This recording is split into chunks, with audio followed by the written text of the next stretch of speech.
5 time எழுதி 6th attempt இந்த தடவை தான் பாஸ் பண்ணேன். அதனால் ஃபெயில் ஆகிட்டாலும் அதை நினச்சி ஃபீல் பண்ணாதீங்க. முடிஞ்ச வரைக்கும் எல்லா கிளாஸ்லேயுமே நிறைய கிளாஸ் ஜாயின் பண்ணி பார்த்துட்டேன். எதுவுமே எனக்கு செட்டே ஆகலை. அதுக்கப்புறம் சாரோட கிளாஸ் ஜாயின் பண்ணி படித்தேன். அவர் சொல்கிறத கொஞ்சம் கீப்பப் பண்ணுவேன். முடிஞ்ச வரைக்கும் பேபி இருக்கிறதுனால என்னால் ஃபாலோ பண்ண முடியல எல்லாத்தையும். முடிஞ்ச வரைக்கும் பண்ணேன். இந்த டைம் செகண்ட் கிளாஸ் தான் பாஸ் பண்ணேன். பாஸ் பண்ணதே பெரிய சந்தோஷம் எனக்கு. லெட்டருக்கு ஷார்ட்கட் தருவார்.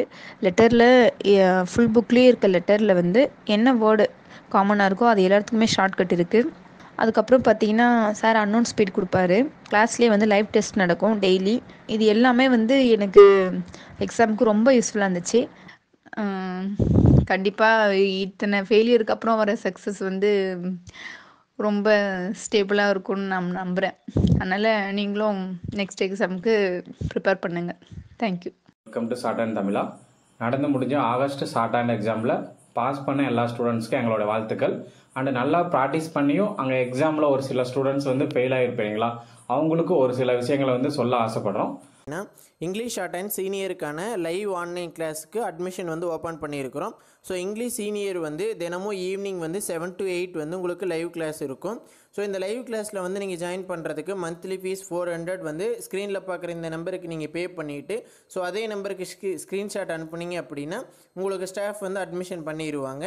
ஸோ இப்போ நீங்கள் இந்த மந்த் வந்து நீங்கள் இங்கிலீஷ் சீனியரில் நீங்கள் ஜாயின் பண்ணுறீங்க அப்படின்னா மந்த்லி டார்கெட் 3 ஷெடியூல் படி நீங்கள் வந்து கிளாஸ் வந்து அட்டன் பண்ணுவீங்க. ஷார்ட் அண்ட் தமிழா. நடந்து முடிஞ்ச ஆகஸ்ட் ஷார்ட் அண்ட் எக்ஸாமில் பாஸ் பண்ண எல்லா ஸ்டூடெண்ட்ஸ்க்கும் எங்களோட வாழ்த்துக்கள். அண்டு நல்லா ப்ராக்டிஸ் பண்ணியும் அங்கே எக்ஸாமில் ஒரு சில ஸ்டூடெண்ட்ஸ் வந்து ஃபெயில் ஆகிருப்பீங்களா, அவங்களுக்கு ஒரு சில விஷயங்களை வந்து சொல்ல ஆசைப்படுறோம். ஷார்ட் அண்ட் எக்ஸாம் பொறுத்தளவு நீங்கள் என்னதான் எஃபோர்ட் போட்டு ப்ராக்டிஸ் பண்ணியிருந்தாலும் அங்கே எக்ஸாம் ஹாலில் அந்த பர்டிகுலர் டேவில் உங்களுக்கு எப்படி சுச்சுவேஷன் வந்து இருக்குது அதை பொறுத்தும் ரிசல்ட் இருக்க வந்து சான்சஸ் வந்து இருக்குது. ஷார்ட் அண்ட் எக்ஸாமில் எல்லாத்துக்குமே தெரியும் ஆடியோ தான் வந்து மெயின். இப்போ ஆடியோவில் வந்து ஒரு சில இடத்துல வந்து கொஞ்சம் ஸ்பீக்கர் சரியாக கேட்குற மாதிரி ஒரு சில ஸ்டூடெண்ட் சொல்கிறாங்க. ஒரு சில இடத்துல வந்து கொஞ்சம் ஆடியோ ரொம்ப ப்ராப்ளமாக இருக்குது, எனக்கு சரியாக கேட்கல அந்த மாதிரி சொல்லியிருக்காங்க இல்லைங்களா. அதே மாதிரி முன்னாடி உட்காந்துருந்த ஸ்டூடெண்ட்ஸ் வந்து எனக்கு நல்லா எழுதிட்டு அந்த மாதிரி சொல்கிறாங்க. பின்னாடி உட்காந்த ஸ்டூடெண்ட்ஸ்க்கு கொஞ்சம் சரியாக கேட்கல, எனக்கு எக்கோவாக இருந்தது அந்த மாதிரி சொல்கிறாங்க. அப்போ வந்து எல்லாத்துக்கும் நமக்கு சுச்சுவேஷன் வந்து சமநிலையாக இல்லை. அப்படி இருக்கும்போது அந்த அன்னைக்கு அவங்களுக்கு சுச்சுவேஷன் கரெக்டாக இருந்தவங்க பாஸ் பண்ணியிருக்காங்க, அவங்களும் நல்லா ப்ராக்டிஸ் பண்ணியிருப்பாங்க. இன்கேஸ் நீங்கள் நல்லா ப்ராக்டிஸ் பண்ணியிருந்து உங்களுக்கு அந்த சுச்சுவேஷன் நீங்கள் எதிர்பார்க்குற சுச்சுவேஷன் இல்லாமல் இருந்ததுன்னா கூட நீங்கள் ஃபெயில் ஆகிருக்கலாம். ஓகேங்களா. அதனால் அதுக்காக நீங்கள் ஃபீல் பண்ணாதீங்க. ஓகே, ஏன்னா உங்கள் சைடு எந்த தப்புமே இல்லை. நீங்கள் உங்களோட எஃபோர்ட் 100% போட்டுக்கிறீங்க. ஆனால் உங்களையும் மீறி ஒரு சில விஷயங்கள் வந்து நடந்திருக்கு. அதனால நீங்கள் ரொம்ப இந்த டைமில் ஃபீல் பண்ணாதீங்க. ஏன்னா இப்போ ஆல்மோஸ்ட் இந்த எக்ஸாமுக்கு வந்து ஒரு 3 month தான் இருக்கு இல்லைங்களா. இப்போ நீங்கள் எக்ஸாமுக்கு வந்து நீங்கள் திரும்ப எழுதணும். ஓகேங்களா. இவ்வளோ நாள் நீங்கள் ப்ராக்டிஸ் பண்ணி அதுக்கான பலன் கிடைக்காதுக்கிறது வந்து உங்களுடைய உழைப்பு அண்ட் அதுக்கான வலி வேதனை எல்லாமே இருக்கும். அது யாராலையும் ஆறுதலை சொல்ல முடியாது. இருந்தாலும் நீங்கள் இது ஒரு சில விஷயங்கள் உங்களால் நீங்கள் வந்து ஃபெயில் ஆகலை, அந்த ஒரு சில சுச்சுவேஷனால் ஃபெயில் ஆகிருக்கீங்களா. அதனால் நீங்கள் மனசை தேத்திங்க. நீங்கள் உங்களுடைய வேலையை கரெக்டாக தான் பண்ணியிருக்கீங்களா. அதனால் இப்போ நீங்கள் அடுத்த எக்ஸாமுக்கு இன்னும் 3 months மட்டும்தான் இருக்குது. அதுவும் அடுத்த எக்ஸாமுக்கு நீங்கள் ப்ரிப்பேர் பண்ணுறதுக்கு வந்து நீங்கள் ஒன்றும் 0லேருந்து ஆரம்பிக்க போகிறதில்ல. ஓகேங்களா. கிட்டத்தட்ட நீங்கள் 100% ப்ராக்டிஸ் பண்ணிடுறீங்க, அல்லது 90% ப்ராக்டிஸ் பண்ணியிருந்தாலும் கிட்டத்தட்ட 0 to 90% ஆல்ரெடி நீங்கள் ரீச் பண்ணிட்டீங்க. இன்னொரு அந்த 10% அல்லது 20% தான் நீங்கள் ரீச் ஆகாத இருப்பீங்க. ஓகேங்களா. அதனால இந்த 3 monthsல அந்த 20% வந்து கொஞ்சம் சரி பண்ணிட்டீங்க அப்படின்னா நீங்கள் அடுத்த எக்ஸாமில் ஈஸியாக பாஸ் பண்ணிடலாம்.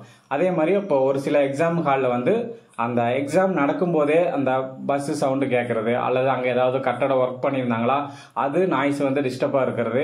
இன்னும் ஒரு சில எக்ஸாம் ஹாலில் வந்து நார்மலான எக்ஸாம் ஹால் ரொம்ப டோரு கூட சரியாக இல்லை அந்த மாதிரிலாம் சொல்கிறாங்க. அதுவும் வேறு எக்ஸாம் சென்டர்லாம் ஒரு லேபு மாதிரி ஃபெசிலிட்டிஸ் நல்லா இருக்குது. அந்த மாதிரி எக்ஸாம்லாம் ஒரு சில ஹாலில் அப்படி இருக்குது. அந்த ஸ்டூடெண்ட்ஸு அங்கே அவங்களுக்கு எக்கோ அந்த மாதிரி ப்ராப்ளம் இல்லாத கூட சரியாக கூட எழுதியிருக்கலாம். ஓகேங்களா. அதனால எல்லாத்துக்கும் ஒரு மாதிரி சுச்சுவேஷன் வந்து இருக்கிறது இல்லை. அதை வந்து மனசில் வச்சுங்க. அதே மாதிரி இதுக்கு முன்னாடியுமே இப்போ எக்ஸாமெல்லாம் மேனுவலாக ரீட் பண்ணுவோம் இல்லைங்களா, அதுவும் ஒரு சிலருக்கு இதுக்கு முன்னாடி ப்ராப்ளம் நடந்திருக்கு. ஒரு சில டைம் வந்து அவங்க கொஞ்சம் ஃபாஸ்ட்டாக படிக்கிற மாதிரி கூட இருக்கும். அதே மாதிரி மேனுவலாக படிக்கும்போது இன்னும் எல்லாத்துக்கும் வாய்ஸ் வந்து சரியாக கேட்காத மாதிரி இருக்கும். ஓகேங்களா. இன்னும் ஒரு சில எக்ஸாம் ஹாலில் வந்து எக்ஸாமில் ரீட் பண்ணும் பொழுதே பஸ்ஸு சவுண்டு, இந்த கோயம்புத்தூர் அந்த மாதிரிலாம் எக்ஸாம்ல எல்லாம் கரெக்டாக அவங்க மேனலாக ரீட் பண்ணும்போது தான் அந்த ஹெலிகாப்டர் போகிற சவுண்டு, ஃப்ளைட் போகிற சவுண்டுலாம் நல்லா கேட்கும். அப்போது அவங்களுக்கும் அந்த டிஸ்டர்பன்ஸ் வந்து இருக்கும். அதையும் தாண்டி தான் எக்ஸாம் வந்து ஸ்டூடெண்ட்ஸ் வந்து கிளியர் பண்ணுறாங்க. இப்போ நடந்த சுச்சுவேஷன் வந்து உங்களுக்கு மட்டும் நடக்கல, உங்கள் மாதிரியே பல ஸ்டூடெண்ட்ஸ் வந்து இப்போ நடந்துட்டு இருக்கு, இதுக்கு முன்னாடியும் நடந்திருக்கு. அது எல்லாமே அவங்க ஹேண்டில் பண்ணி தான் அடுத்தடுத்த எக்ஸாமில் வந்து பாஸ் பண்ணி இப்போ ஒரு பொசிஷன் வந்து இருக்கிறாங்க இல்லைங்களா. அதை நீங்களுமே நினச்சிக்கங்க, இது உங்களுக்கு மட்டுமே நடக்கல, நிறைய பேர்த்துக்கு நடக்குது. அதையும் தாண்டி தான் நீங்கள் வந்து வரணும். இது ஒரு சிலருக்கு நடக்காத கூட இருக்கலாம். அவங்க டைரக்ட் சின்ன ஒரே அட்டம்ப்ட்ல ஈஸியாக அவங்க கரெக்டாக எஃபோர்ட் போட்டிருப்பாங்க, அவங்களும் பாஸ் பண்ணியிருப்பாங்க. நீங்களும் அதே எஃபோர்ட் போட்டிருப்பீங்க, ஆனால் உங்களுக்கு இந்த மாதிரி சுச்சுவேஷனால ஃபெயில் ஆகிட்டீங்க அப்படின்னா அதுக்காக ரொம்ப வருத்தப்படாதீங்க. அடுத்த எக்ஸாம் 3 months மட்டும்தான் கேப் இருக்கு. அதுவும் நீங்கள் 0லேருந்து ஆரம்பிக்கல, 90% ஆரம்பிக்கிறேங்கிறத புரிஞ்சுக்கங்க. உங்களுக்கு அந்த வழியெல்லாம் கொஞ்சம் கொஞ்சமாக குறைஞ்சிரும். சீக்கிரமே ப்ராக்டிஸ் பண்ண ஆரம்பிச்சிருங்க. புரிஞ்சுதுங்களா? அதே மாதிரி சுச்சுவேஷனில் ஒரு ஸ்டூடெண்ட்ஸ் வந்து இன்னும் ரொம்ப ஸ்ட்ரகிள் பண்ணி ஒரு 4-5 அட்டம்ப்ட் முடிஞ்சு இப்போ 6வது அட்டம்ப்ட்ல வந்து பாஸ் பண்ணியிருக்காங்க. அந்த ஸ்டூடெண்ட்ஸ் சொல்றதை கேட்டிங்கன்னா உங்களுக்கு இன்னும் மோட்டிவேஷனாக இருக்கும். கரெக்டாக ரொம்ப ப்ராக்டிஸ் பண்ணாத இருக்காதீங்க. ஒரு சில ஸ்டூடெண்ட்ஸ் என்ன சொல்றாங்கன்னா, சார் எனக்கு இன்னும் மோட்டிவேஷன் வரமாட்டேது, என்னால் எழுத முடியல அப்படி வந்து சொல்கிறாங்க. ஒரு சிலர் வந்து அவங்களுக்கு ப்ராக்டிஸ் பண்ணவே டைம் இருக்கிறதில்ல. இப்போ ஒரு சில ஸ்டூடெண்ட்ஸ் வந்து ஹவுஸ் ஒய்ஃப் ஸ்டூடெண்ட்டாக இருப்பாங்க, வீட்டு ஒர்க்கும் பார்த்துட்டு அட் த சேம் டைம் குழந்தைகளை பார்த்துட்டு அவங்கள ஸ்கூல் அனுப்பிட்டு அதுக்கப்புறம் அவங்க உட்காந்து வந்து ப்ராக்டிஸ் பண்ணுறாங்க. அந்த மாதிரி இருக்கிறவங்களுக்கு டைம் கிடைக்காதா அப்படின்ட்டு வந்து எப்பப்பெல்லாம் டைம் கிடைக்குதோ அதில் உட்காந்து எழுதுறாங்க. இன்னும் நார்மலாக இருக்கிற ஸ்டூடெண்ட்ஸ் தான் அவங்களுக்கு ப்ராக்டிஸ் பண்ண டைம் இருக்குது, எல்லா ஃபெசிலிட்டியுமே இருக்குது. இருந்தாலும் எனக்கு ப்ராக்டிஸ் பண்ண ஒரு மோட்டிவேஷன் வர மாட்டேங்குது, ஏதாவது மோட்டிவேஷனாக சொல்லுங்கள் அந்த மாதிரிலாம் சொல்கிறாங்க இல்லைங்களா. நீங்கள் அதுக்கு வந்து நீங்கள் தனியாக மோட்டிவேஷன் வந்து தேட தேவையில்லை. நீங்கள் இருக்கிறீங்க அப்படின்னா இப்போ உங்கள் கூட படிக்கிற ஃப்ரெண்ட்ஸ் இருக்கிறாங்க இல்லைங்களா, அவங்க எல்லாருமே உங்களுக்கு கிடைக்கிற ஃபெசிலிட்டிஸ் கிடைக்காது. அவங்க வந்து ஒரு சிலர் ஒர்க் போயிட்டு படிப்பாங்க. அவங்க வந்து மார்னிங் டு ஈவினிங் ஒர்க்குக்கு போயிட்டு அதுக்கப்புறம் கிடைக்கிற டைமில் உட்காந்து ப்ராக்டிஸ் பண்ணுவாங்க. அவங்க அவ்வளோ ஹார்ட் ஒர்க்கும் பண்ணிட்டு திரும்ப எக்ஸாமுக்கு ஹார்ட் ஒர்க் பண்ணி எழுதுறாங்க. அதே மாதிரி ஹவுஸ் ஒய்ஃப் ஸ்டூடெண்ட்ஸ் எல்லாம் வீட்டில் வந்து எவ்வளவோ வேலைகள் பார்த்துட்டு அது கிடைக்கிற கேப்பில் வந்து ப்ராக்டிஸ் பண்ணுறாங்க. அவங்க தான் உங்களுக்கு வந்து ரொம்ப மோட்டிவேஷன். அவ்வளோ சுச்சுவேஷன் தாண்டி அவங்க ப்ராக்டிஸ் பண்ணுறாங்க. நீங்கள் வந்து எல்லாமே உங்களுக்கு ஃபெசிலிட்டிஸ் இருக்குது, ப்ராக்டிஸ் பண்ண டைம் இருக்குது. ஆனால் ப்ராக்டிஸ் பண்ணாத சும்மா எக்ஸாம் வந்து ஒரு ஈஸியாக எழுதுனா ஈஸியாக கிடைச்சா பாஸ் பண்ணிடலாம், இல்லை எக்ஸாம் வந்து ரொம்ப ஈஸியாக இருந்தால் நம்ம பாஸ் பண்ணிடலாம், அந்த ஒரு மைண்ட் செட்டில் வந்து இருந்து சரியாக ப்ராக்டிஸ் பண்ணாத இருக்கிறீங்க. ஷார்ட் எக்ஸாம் பொறுத்தளவு நீங்கள் வந்து சும்மா நார்மலாக ப்ராக்டிஸ் பண்ணால் மட்டும் பார்த்தாது. டெய்லியுமே நீங்கள் டிரான்ஸ்கிரிப்ஷன் பண்ணி என்ன மிஸ்டேக் வருது அதை அனலைஸ் பண்ணி டெய்லியுமே ரெகுலராக டிரான்ஸ்கிரிப்ஷன் பண்ணால் மட்டும்தான் எக்ஸாமில் பாஸ் பண்ணணும். சும்மா ஸ்டோக் மட்டும் ப்ராக்டிஸ் பண்ணிவிட்டு ஆடியோ கேட்டு எழுதிட்டு அதை சும்மா ரீட் பண்ணிட்டா நம்ம பாஸ் பண்ணிடலாம் அப்படின்னு நினச்சிக்காதீங்க. நீங்கள் அதை டிரான்ஸ்கிரிப்ஷன் அப்படியே டெய்லி ரெகுலராக அதுவும் பண்ண தான் உங்களுக்கு அந்த மிஸ்டேக் குறையும். எக்ஸாம்லையுமே பாஸ் பண்ணுறதுக்கு பாசிபிலிட்டிஸ் அதிகமாக இருக்குது. இதே மாதிரி தான் ஒரு ஸ்டூடெண்ட்ஸ் வந்து ஒரு 4-5 அட்டம்ப்டாக தாண்டி நிறைய ஸ்ட்ரகிள் எல்லாம் தாண்டி அதுக்கப்புறம் தான் வந்து அவங்க எக்ஸாமில் பாஸ் பண்ணியிருக்காங்க. இப்போ நாங்கள் பேசுகிறத விட அவங்க சொன்னதை கேட்டீங்க அப்படின்னா உங்களுக்கு இன்னும் மோட்டிவேஷனாக இருக்கும். இந்த ஒரு சிலர் வந்து கொஞ்சம் மோட்டிவேஷன் கொஞ்சம் ஃபீலிங்காக இருப்பீங்க, மோட்டிவேஷன் கேட்டால் எனக்கு இன்னும் எழுத தோணும் அப்படிங்கிறது இல்லைங்களா. இந்த அவங்க பேசுகிறத வந்து கேட்டீங்க அப்படின்னா உங்களுக்கு ஒரு மோட்டிவேஷனாக இருக்கும். அதை ஒரு இன்ஸ்பிரேஷனாக எடுத்துட்டு நீங்கள் நல்லா ப்ராக்டிஸ் பண்ணி அடுத்த எக்ஸாமில் வந்து பாஸ் பண்ண எங்களுடைய வாழ்த்துக்கள். தேங்க்யூ. ஹாய் எல்லாருக்கும் குட் மார்னிங். என் பேர் வந்து கோமதி. நான் வந்து short and English junior, Tamil senior already complete பண்ணிட்டேன்.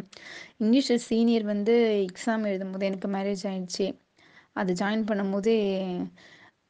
பண்ணும்போதே எனக்கு மேரேஜ் ஆகிடுச்சு. ஒன் டைம் எழுதினேன், ஃபெயில் ஆகிட்டேன். அதுக்கப்புறம் மேரேஜ் ஆகிட்ட பிறகு உடனே கன்சீவ் ஆனதுனால அதை படிக்க முடியல. இருந்தாலும் அப்படியே கண்டினியூ பண்ணேன்.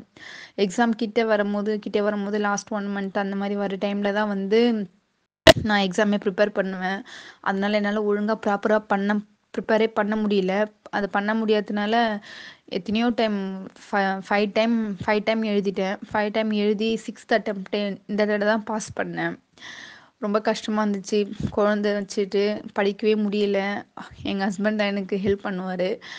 குழந்தை வச்சுட்டு வேலையெல்லாம் முடிச்சுட்டு ஒரு ஹவுஸ் ஒய்ஃபாக வந்து படிக்கணும், ரொம்ப கஷ்டமாக இருந்துச்சு. காலையில் மார்னிங் கிளாஸ் அட்டன் பண்ணுவேன், ஈவினிங் கிளாஸ் முடிஞ்சு அட்டன் பண்ணுவேன். என்னால் முடிஞ்ச வரைக்கும் எழுதி பார்த்தேன். ஆல்ரெடி ஒரு டைம் எழுதினேன். அந்த டைம் வந்து ஒரு 4th டைம் August 23 எக்ஸாம் எழுதினேன். அதில் வந்து ஜஸ்ட்டு கிட்ட போயிட்டு ஃபெயில் ஆகிட்டேன், 2 மார்க்கில் ஃபெயில் ஆகிட்டேன். அப்புறம் இன்னொரு டைம் எழுதினேன். அது சுத்தமாக ப்ரிப்பேரே பண்ணலை. இந்த டைம் தான் வந்து ஆகஸ்ட் 24 தான் வந்து ஒழுங்காக கிளாஸ் ரெண்டு டைமும் மார்னிங் ஈவினிங் 2 டைமுமே ஆன்லைன் கிளாஸ் அட்டன் பண்ணி 2 டைமே பாஸ் பண்ணேன். சாருக்கு தான் ரொம்ப பெரிய தேங்க்ஸு. சாரோட கிளாஸ் அட்டன் பண்ணுவேன். முடிஞ்ச வரைக்கும் எல்லா கிளாஸ்லேயுமே நிறைய கிளாஸ் ஜாயின் பண்ணி பார்த்துட்டேன். எதுவுமே எனக்கு செட்டே ஆகலை. அதுக்கப்புறம் சாரோட கிளாஸ் ஜாயின் பண்ணி படித்தேன். அவர் சொல்கிறத கொஞ்சம் கீப்பப் பண்ணுவேன். முடிஞ்ச வரைக்கும் பேபி இருக்கிறதுனால என்னால் ஃபாலோ பண்ண முடியல எல்லாத்தையும். முடிஞ்ச வரைக்கும் பண்ணேன். இந்த டைம் செகண்ட் கிளாஸ் தான் பாஸ் பண்ணேன். பாஸ் பண்ணதே பெரிய சந்தோஷம் எனக்கு. அதனால் ஃபெயில் ஆகிட்டாலும் அதை நினச்சி ஃபீல் பண்ணாதீங்க. கண்டிப்பாக இத்தனை ஃபெயிலியருக்கு அப்புறம் வர சக்ஸஸ் வந்து ரொம்ப ஸ்டேபிளாக இருக்கும்னு நான் நம்புகிறேன். அதனால் நீங்களும் நெக்ஸ்ட் எக்ஸாமுக்கு ப்ரிப்பேர் பண்ணுங்கள். தேங்க்யூ.